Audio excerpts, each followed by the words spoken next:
America के New York राज्य में जाति आधारित भेदभाव के खिलाफ एक ऐतिहासिक पहल सामने आई है। S6531/A6920 नामक एक नया विधेयक रोजगार, आवास और सार्वजनिक सुविधाओं में जातिगत भेदभाव को स्पष्ट रूप से प्रतिबंधित करने की दिशा में बड़ा कदम माना जा रहा है। इस विधेयक की पहल दलित वकील स्वाति एम सावंत ने की, जिन्होंने न्यूयॉर्क के मानवाधिकार कानून में मौजूद एक बड़ी कानूनी कमी को उजागर किया। यदि यह विधेयक पारित होता है तो न्यूयॉर्क जाति संरक्षण को स्पष्ट रूप से लागू करने वाला अमेरिका का अग्रणी राज्य बन जाएगा। स्वाति सावंत ने वर्ष 2023 में न्यूयॉर्क असेंबली सदस्य स्टीवन रागा के कार्यालय से संपर्क कर बताया कि राज्य के मानवाधिकार कानून में जाति को संरक्षित श्रेणी के रूप में शामिल नहीं किया गया है। करीब 2 वर्षों तक चले अभियान और कानूनी प्रयासों के बाद मार्च 2025 में यह विधेयक औपचारिक रूप से पेश किया गया। मई 2026 तक इस विधेयक को राज्य सीनेट के 10 और विधानसभा के 20 सह प्रायोजकों का समर्थन मिल चुका है। इसके साथ ही 45 से अधिक संगठनों, मजदूर यूनियनों और सामाजिक संस्थाओं ने भी इस कानून के समर्थन में आवाज उठाई है। दरअसल इस मुहिम की शुरुआत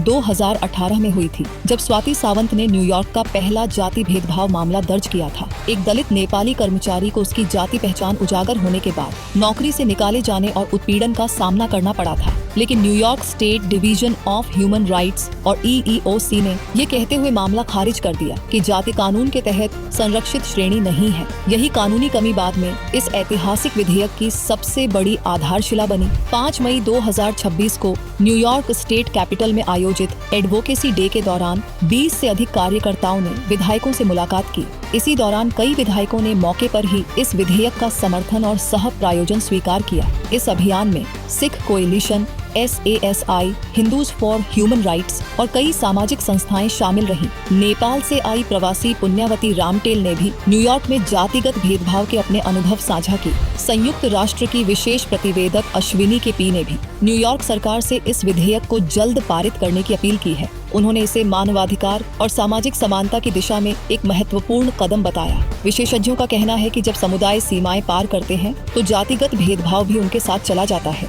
ऐसे में यह विधेयक केवल न्यूयॉर्क ही नहीं बल्कि पूरी दुनिया में सामाजिक न्याय और समानता की लड़ाई के लिए एक बड़ा संदेश माना जा रहा है।